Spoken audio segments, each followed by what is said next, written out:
Hello everyone, I welcome you all in my channel Decode the Law, and topic for today is vested interest and contingent interest, that is section 19 and section 21 of the Transfer of Property Act. And these two sections are very much important from your judiciary exam perspective and law exam perspective, because यहाँ से judiciary में and law में question पूछा जाता है.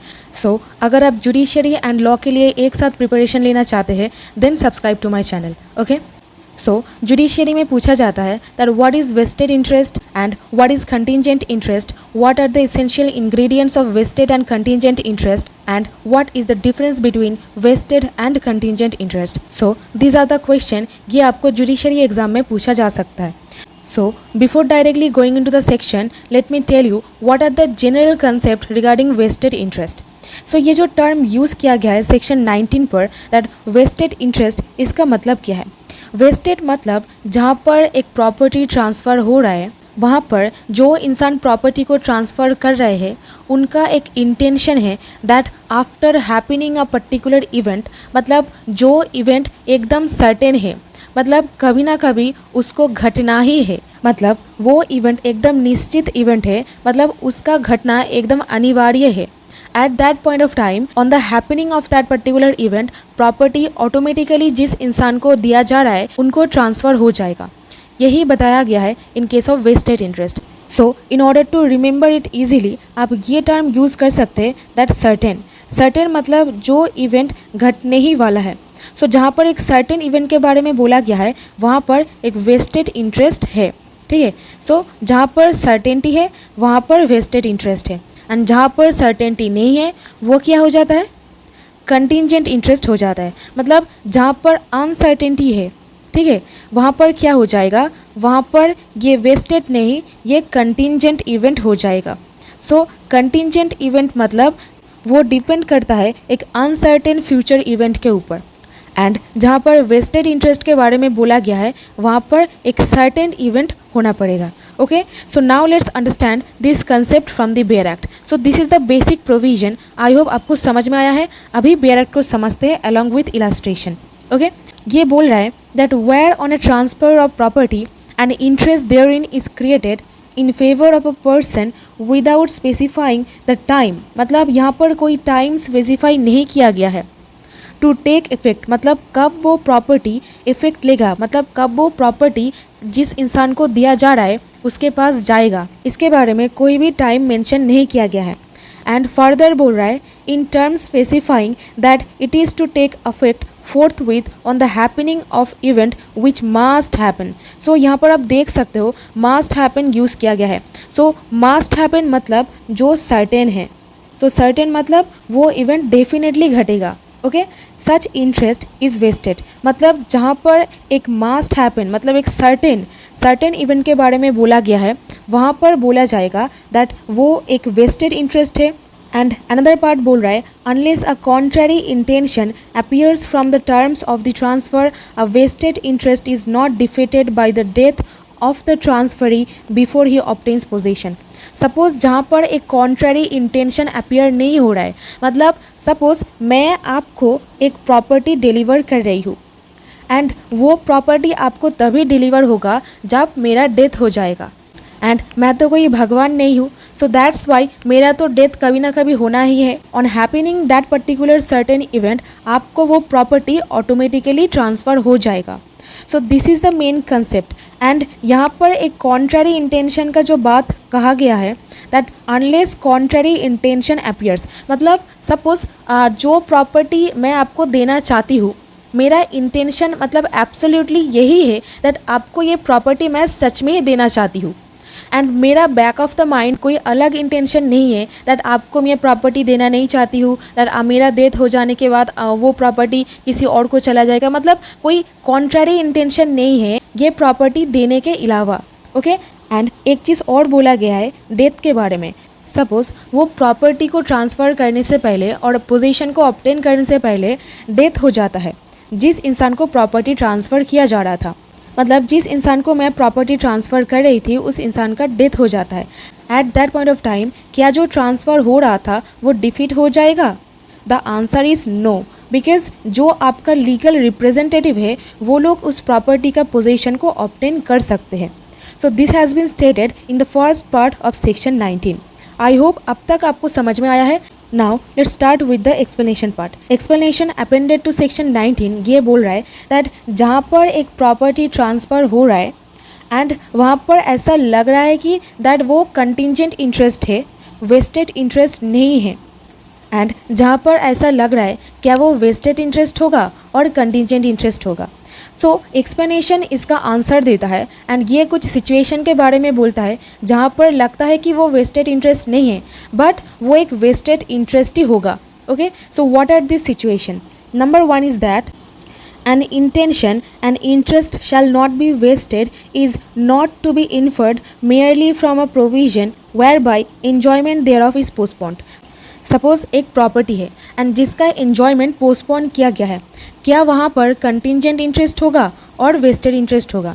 The answer is vested interest. Okay, whereby a prior interest in the same property is given or reserved to some other person, or hereby income arising from the property is directed to be accumulated. मतलब जहाँ पर एक property का prior interest create किया गया है and जहाँ पर एक प्रॉपर्टी का एन्जॉयमेंट पोस्टपोन किया गया है एंड जहाँ पर एक डायरेक्शन दिया गया है दैट जो इनकम है वो एक्यूमुलेट होगा.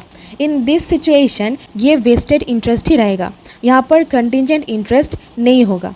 Now let's break this section into few parts. मतलब एक एनालिसिस करते हैं क्या बोला गया है. So these are the essential elements जो इस सेक्शन पर बोला गया है. So number 1, there is a transfer of property. Suppose एक प्रॉपर्टी मैं आपको ट्रांसफ़र कर रही हूँ, ऐसा एक सिचुएशन अराइज होना पड़ेगा. Number 2, the transfer creates an interest in favor of a person without specifying the time of its taking effect. मतलब जहाँ पर एक प्रॉपर्टी ट्रांसफ़र हो रहा है, सपोज़ मैं आपको एक प्रॉपर्टी ट्रांसफ़र कर रही हूँ एंड वहाँ पर कोई टाइम मैं मेंशन नहीं किया दैट कब उस प्रॉपर्टी का transfer will take into effect. And third one is that an interest is created in terms specifying and that is to effect forthwith. So यहाँ पर ये टर्म forthwith यूज़ किया गया है. forthwith मतलब immediately. सो इमीडिएटली वो property transfer हो जाएगा on the happening of event which must happen. मतलब जहाँ पर एक इवेंट सेट किया गया है, लाइक दैट एग्जाम्पल, सपोज मैं आपको एक प्रॉपर्टी ट्रांसफ़र कर रही हूँ and after my death you will get that property. So death is something which is certain. मतलब जो इंसान जन्म लेता है वो डेफिनेटली मरता ही है, राइट. सो जहाँ पर ऐसा कुछ सर्टेन इवेंट के बारे में बोला गया है eight that point of time जो मस्ट हैपन है property on the happening of that event, eight that point of time वो प्रॉपर्टी ऑटोमेटिकली उस इंसान के पास चला जाएगा. एंड फोर्थ पॉइंट बोल रहा है that the above 3 conditions are fulfilled. Above mention condition बोला गया है वो फुलफिल कर रहा है and such interest become vested interest unless a contrary intention appears from the terms of the transfer. Suppose मैंने एक डीड तैयार किया है दैट जब मेरा डेथ हो जाएगा वो प्रॉपर्टी आपको ट्रांसफ़र हो जाएगा. ऐसा कुछ टर्म्स का यूज़ किया गया है जहाँ से ये डिस्क्लोज हो रहा है दैट प्रॉपर्टी आपको ही जाएगा आफ्टर मेरा death and which is very much certain. And यहाँ से कोई कॉन्ट्ररी इंटेंशन अपियर नहीं हो रहा है. सो जहाँ पर ऐसा कुछ कॉन्ट्ररी इंटेंशन अपियर नहीं हो रहा है eight that point of time ये बोला जाएगा दैट यहाँ पर एक वेस्टेड इंटरेस्ट क्रिएट किया गया है. एंड फिफ्थ पॉइंट बोल रहा है that vested interest is not defeated by death. मतलब जहाँ पर सपोज आपका प्रॉपर्टी टेक ओवर करने से पहले, मतलब जो प्रॉपर्टी आपको दिया जा रहा है उस प्रॉपर्टी का पोजीशन को ऑब्टेन करने से पहले आपका डेथ हो जाता है, तब ये जो वेस्टेड इंटरेस्ट क्रिएट किया गया था क्या वो मतलब वैलिड रहेगा? The answer is yes, because आपका जो लीगल रिप्रेजेंटेटिव है वो लोग उस प्रॉपर्टी को ऑब्टेन कर सकते हैं. ओके, नाउ 6 पॉइंट बोल रहा है, this is very much important because यहाँ पर कुछ सब हेडिंग भी आता है. I will deal with this later. मतलब जो एक्सप्लेनेशन पार्ट में बोला गया है उसका ही जो जिस्ट है पॉइंट फॉर्म में मैं यहाँ पर लिख रखी हूँ ताकि आपके लिए समझने में आसान हो जाए. सो नंबर 1 इज़ दैट जहाँ पर एक प्रॉपर्टी का एन्जॉयमेंट पोस्टपोन किया गया है वहाँ पर क्या वेस्टेड इंटरेस्ट होगा? The answer is yes. And another point is that जहाँ पर एक प्रायर इंटरेस्ट क्रिएट किया गया है एंड एक डायरेक्शन दिया गया है दैट इनकम जो है उस प्रॉपर्टी से वो एक्यूमुलेट होगा, क्या वहाँ पर भी कंटिंजेंट इंटरेस्ट होगा? The answer is yes. Okay, so explanation part यही बोलता है दैट जहाँ पर एक पोस्टपोनमेंट के लिए बोला गया है, एक प्रायर इंटरेस्ट क्रिएट किया गया है और इनकम एक्यूमुलेशन के लिए बोला गया है जो मेंशन किया गया in section 17 of the transfer of property act, वहाँ पर भी वेस्टेड इंटरेस्ट ही होगा. ओके, सो इस पॉइंट को डिटेल में समझ लेते हैं विथ इलस्ट्रेशन। जो पोस्टपोनमेंट के बारे में बताया गया है इसका मतलब है that a condition postponing enjoyment can not prevent the interest vesting immediately but it is itself void for repugnancy after the transferee has attained majority.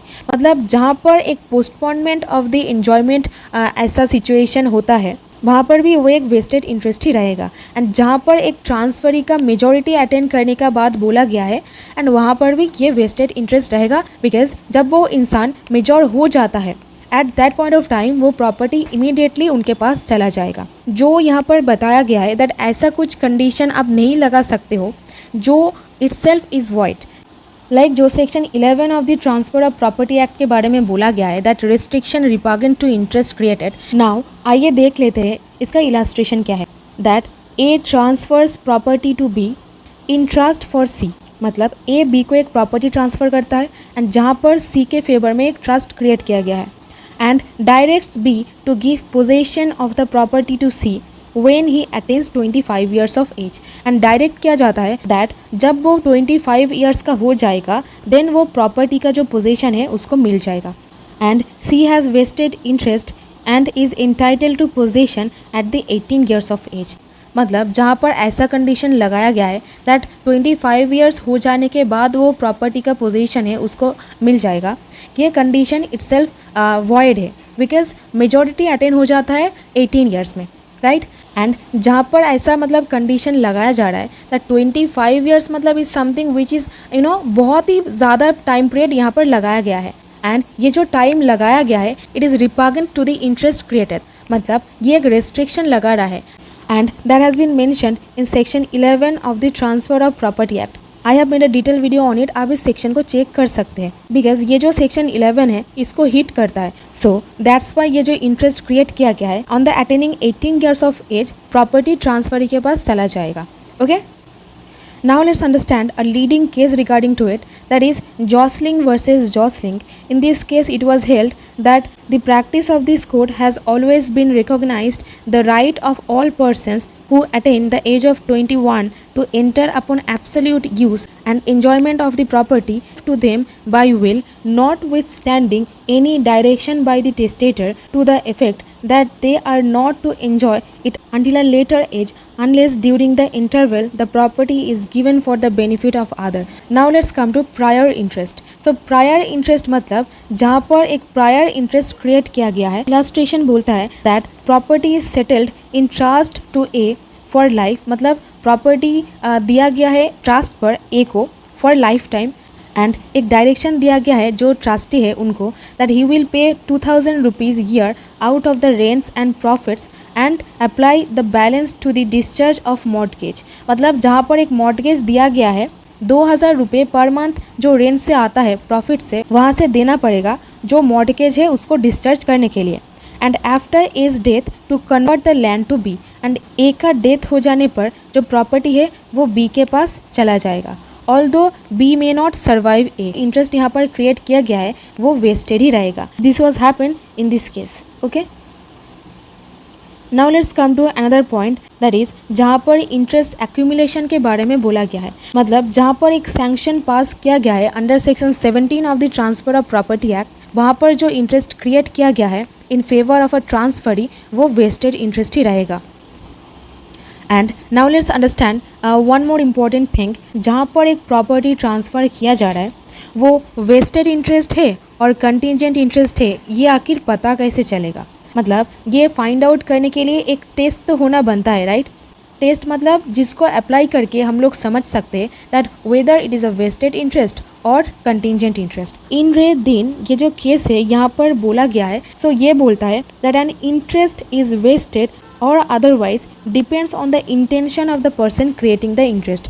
Like that example that I gave you at the beginning of this video, that suppose मेरा intention है आपको property देना and after my death जो property है उसका possession आपको मिल जाता है and मेरा जो ये intention है that आपको property देना इसका contrary कुछ appear नहीं हो रहा है। मतलब मेरा बैक ऑफ द माइंड कोई और इंटेंशन नहीं है to do something which is contrary to that particular thing. Like मैं आपको ये प्रॉपर्टी देना चाहती हूँ, इसके सिवाय मेरा कोई और इंटेंशन नहीं है।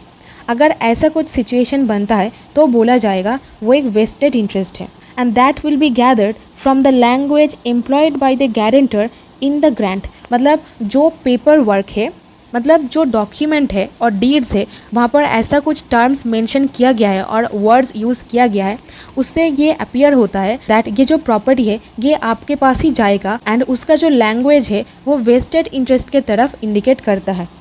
एंड जहाँ पर एक प्लेन एंड नेचुरल मीनिंग दिया गया है वर्ड्स को, कोई ट्विस्टेड वर्ड्स यूज़ नहीं किया गया, ट्विस्टेड इन द सेंस मतलब डबल मीनिंग, वहाँ पर ये मान लिया जाएगा ऑटोमेटिकली दैट ये वेस्टेड इंटरेस्ट क्रिएट किया गया है। Now let's understand another point, that is time of wasting. Time of wasting मतलब as soon as the transfer is complete the interest waste, मतलब जहाँ पर सपोज ऐसा कंडीशन लाइक फॉर एग्जांपल मेरा death हो जाने के बाद प्रॉपर्टी आपको मिल जाएगा। सो डेथ जब हो रहा है ऑटोमेटिकली प्रॉपर्टी आपके पास चला जाएगा, मतलब डेथ के बाद कोई और इवेंट होने के लिए वेट नहीं किया जाएगा। सो वहाँ पर लिखा गया है that after the death of that particular person who is giving the property आपके पास चला जाएगा, मतलब on the happening of that event property automatically आपके पास चला जाएगा। Okay, now let's understand what is exception to this rule. मतलब ये जो वेस्टेड इंटरेस्ट के बारे में बताया गया है इसका एक्सेप्शन क्या है। इसका एक्सेप्शन है section 21 of the transfer of property act. So section 21 of the transfer of property act is exception to this vested interest. आप पहले जनरल कंसेप्ट समझ लीजिए दैट जहाँ पर एक इंटरेस्ट क्रिएट किया गया है एंड वो एक अनसर्टेन इवेंट के ऊपर है। सपोज ऐसा एक इवेंट है वो अनसर्टेन है, अनसर्टेन मतलब वो घट भी सकता है और नहीं भी घट सकता है, राइट। ऐसा अगर कुछ इवेंट बताया जाए eight that point of time ये प्रिज्यूम कर लिया जाएगा दैट वो एक कंटिजेंट इंटरेस्ट है। सो कंटिजेंट इंटरेस्ट मतलब which is based on an uncertain future event. जो इवेंट अनसर्टेन है मतलब वो घट भी सकता है नहीं भी घट सकता है, eight that point of time बोला जाएगा दैट ये एक कंटिजेंट इवेंट है। यहीं पर ही आपको एक डिस्टिंक्शन मिल जाता है that what is the difference between vested and contingent interest. मतलब वेस्टेड मतलब जो सर्टेन है एंड कंटिजेंट मतलब जो अनसर्टेन है, ठीक है। So now let's understand the bare act language. So bare act में ये बोला गया है that where under a transfer of property a person becomes entitled to an interest upon attaining a particular age. मतलब जहाँ पर एक प्रॉपर्टी ट्रांसफ़र किया जा रहा है एंड बोला जा रहा है that a person becomes entitled to an interest upon attaining a particular age, मतलब उस इंसान को वो प्रॉपर्टी मिल जाएगा upon attaining a particular age. Suppose आप मुझे एक प्रॉपर्टी ट्रांसफ़र कर रहे हो, ओके, एंड आप ये बोलते हो दैट मैं जब 21 साल की उम्र की हो जाऊंगी देन उस प्रॉपर्टी का जो इंटरेस्ट क्रिएट किया गया है मैं उसके लिए इंटाइटल हो जाऊंगी। सो यहाँ पर मेरा जो एज आपने मेंशन की है दैट इज़ 21 ईयर्स। सपोज़ मैं कभी 21 ईयर्स की हूँ ही ना, कहने का मतलब ये है सपोज़ मेरा डेथ 15 साल की उम्र में हो जाता है। सो जहाँ पर 15 साल की उम्र में कोई इंसान का डेथ हो रहा है, क्या वहाँ पर 21 साल का एज अटेंड करना पॉसिबल है? Definitely impossible, right. Okay, and another part बोलता है the transferor also gives him absolutely the income arising of such interest before he reaches the age और direct that income to be applied for his benefit. और direct कर रहे हो that जो income है वो उस ट्रांसफरर का बेनिफिट के लिए यूज़ किया जाएगा। And such interest is not contingent, and जहाँ पर ऐसा कुछ मतलब बोला गया है जो इंटरेस्ट है वो कंटिजेंट इंटरेस्ट नहीं होगा बल्कि वो क्या होगा, एक वेस्टेड इंटरेस्ट होगा। सो इसको डिटेल में समझते हैं that section 21 of the transfer of property act ये जो बताया गया है ये बोलता है दैट जो टर्म मेंशन किया गया है अनसर्टेन इवेंट, इसका मतलब क्या है। इन इट्स जनरल कनोटेशन इसका मतलब है uncertain event means an event the happening of which is not certain, मतलब जिसका होना सर्टेन नहीं है। एंड नेक्स्ट पॉइंट बोलता है that the spirit of section 21 is negative sense. इसका मतलब है दैट यहाँ पर एक कंडीशन लगाया जा रहा है एंड ये बोला जा रहा है दैट इस घटना के घटने पर ही ये प्रॉपर्टी आपको मिलेगा।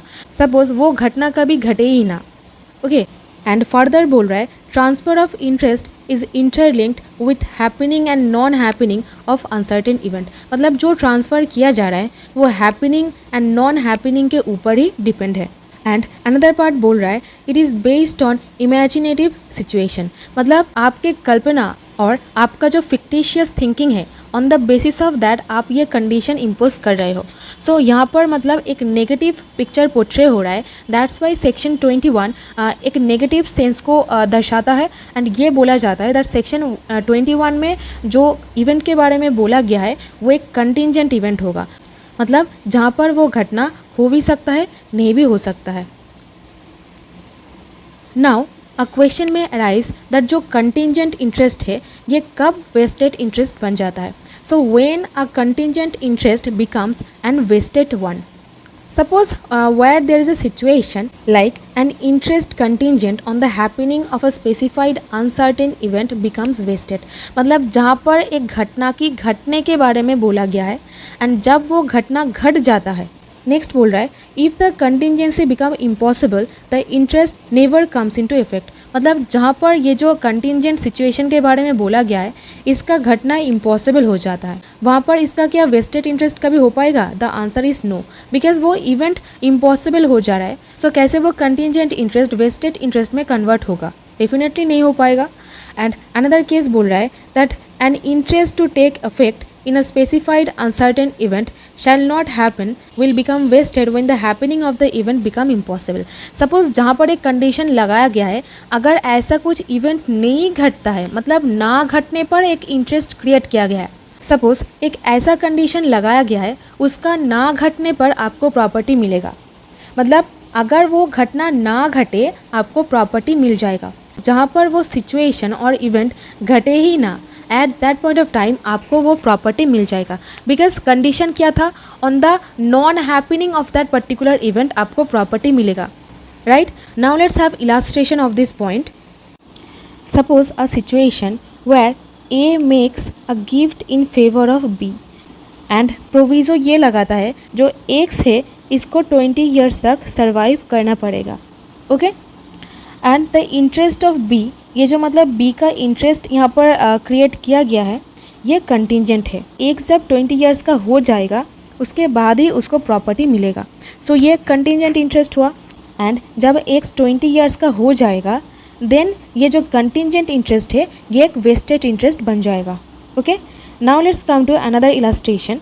Like suppose A makes a gift in favour of B. Okay and ये बोलकर दैट एक्स अगर 20 ईयर्स अटेंड करने से पहले मर जाता है, मतलब एक्स 20 ईयर्स होने से पहले ही मर जाता है, देन ये जो प्रॉपर्टी है उसको मिल जाएगा. Eight that point of time ये जो इंटरेस्ट क्रिएट किया गया है ये कंटिंजेंट है. एंड क्या होता है? सपोज एक्स 15 ईयर्स की उम्र में गुजर जाता है and eight that point of time ये जो प्रॉपर्टी है इसका जो कंटिंजेंट इंटरेस्ट क्रिएट किया गया है ये एक वेस्टेड इंटरेस्ट हो जाएगा. एंड सपोज एक्स जो है ये 20 ईयर्स तक सर्वाइव कर जाते हैं. Eight that point of time ये जो कंटिंजेंट इंटरेस्ट क्रिएट किया गया था ये कभी मतलब ऑपरेटिव नहीं हो पाएगा. Okay so in case of contingent interest ये जो हैपनिंग एंड नॉन हैपनिंग के बारे में बताया जा रहा है this is the condition precedent for the purpose of contingent interest. So जहाँ पर एक कंटिंजेंट इंटरेस्ट क्रिएट किया गया है वहाँ पर कंडीशन प्रेसिडेंट है हैपनिंग और non happening of the uncertain future event. Okay, so this is the provision that has been mentioned in section 21. Now let's understand certain differences, that what is the difference between contingent interest and vested interest. So in case of vested interest the owner's title is already perfect, मतलब उनको property definitely मिलेगा ऐसा surety है. ठीक है, जो title है वो ऑलरेडी परफेक्ट है. And in case of contingent interest the title is imperfect, okay, but capable of becoming perfect on the fulfilment of some condition. मतलब कंडीशन प्रेसिडेंट जब फुलफिल हो जाएगा वो कंटिंजेंट इंटरेस्ट वेस्टेड इंटरेस्ट में बदल जाएगा. Another point is that the transferee owns the right absolutely.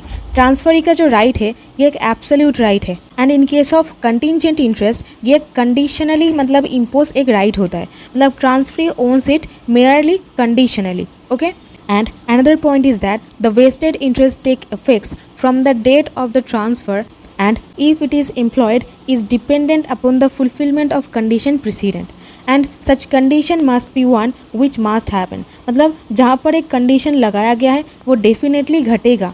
Okay, and वही condition precedent है यहाँ पर. But in case of contingent interest इसका वेस्टेड इंटरेस्ट में तब्दील होने के लिए depends upon on the happening और non happening of the event. Okay, so this is the provision. I hope आपको समझ में आया है। So I hope you have got the clear concept, and if you have any kind of doubts and query you can DM me on the Instagram and comment करके भी आप मुझे बता सकते हो। I will get back to you. Till then, stay happy, stay blessed. Thank you so much for watching this video.